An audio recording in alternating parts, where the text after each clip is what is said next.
காணாமல் போனவர்களது உறவினர்கள் ஒன்றியத்தின் அலுவலகம் ஒன்று முதன்முறையாக மட்டக்களப்பு மாவட்டத்தில் திறந்து வைக்கப்பட்டுள்ளது. மட்டக்களப்பு மாவட்ட செயலகத்தின் அனுமதியுடன் தாமரைக்கேணி வீதியில் இந்த அலுவலகம் திறந்து வைக்கப்பட்டுள்ளது.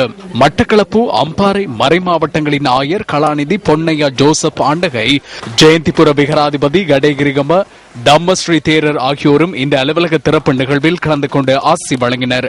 இந்த அலுவலகம் திறக்கப்பட்ட முதல் நாள் அன்றே காணாமற் போனவர்கள் தொடர்பிலான பெருமளவிலான முறைப்பாடுகள் அவர்களது உறவினர்களினால் கையளிக்கப்பட்டதாக எமது செய்தியாளர் தெரிவித்தார்.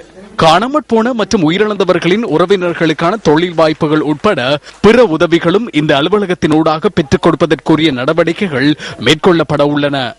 காணாமற் போன உறவுகளின் ஒன்றிய தேசிய அமைப்பாளர் ஆனந்த ஜெயபால மற்றும் இந்த அமைப்பின் வவுனியா, திருகோணமலை மாவட்ட பிரதிநிதிகளும் இந்த நிகழ்வில் பங்கேற்றிருந்தனர்.